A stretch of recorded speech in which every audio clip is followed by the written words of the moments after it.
ହୀରାକୁଦ ଜଳଭଣ୍ଡାରରେ ଖୋଲିଲା ଆଉ 4ଟି ଗେଟ୍। ମୋଟ 14ଟି ଗେଟ୍ ଦେଇ ଜଳ ନିଷ୍କାସନ ଜାରି। ହୀରାକୁଦ ଜଳଭଣ୍ଡାରରେ ବର୍ତ୍ତମାନ ଜଳସ୍ତର 610 ଫୁଟ ଅଧିକ ରହିଛି। ଡ୍ୟାମ୍ ଭିତରକୁ ପ୍ରତି ସେକେଣ୍ଡରେ 2,74,000ରୁ ଜଳ ପ୍ରବେଶ କରୁଥିବା ବେଳେ 2,46,765 ଜଳ ନିଷ୍କାସିତ ହେଉଛି। ବର୍ତ୍ତମାନ ମୋଟ 14ଟି ଗେଟ୍ ଦେଇ ଜଳଭଣ୍ଡାରରୁ ଜଳ ନିଷ୍କାସିତ ହେଉଛି।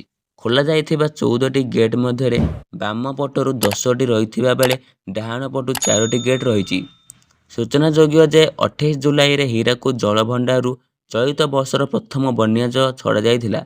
ପ୍ରଥମେ 7 ନମ୍ବର ଗେଟ୍ ଦେଇ ଜଳ ନିଷ୍କାସିତ ହୋଇଥିଲା ଆଉ ପରେ ପର୍ଯ୍ୟାୟକ୍ରମରେ ଅନ୍ୟ ସବୁ ଗେଟ୍ ଖୋଲିଥିଲା। ଉପର ମୁଣ୍ଡରେ ପ୍ରବଳ ବର୍ଷା ଲାଗି ମୋଟ 20ଟି ଗେଟ୍ ଖୋଲାଯାଇଥିଲା ଆଉ ଧୀରେ ଧୀରେ ସେହି ସବୁ ଗେଟ୍ ଏବେ ବନ୍ଦ କରାଯାଉଛି। ହେଲେ ମଙ୍ଗଳବାର ସକାଳ ସୁଦ୍ଧା 14ଟି ଗେଟ୍ ଦେଇ ଜଳ ନିଷ୍କାସିତ ହେଉଛି।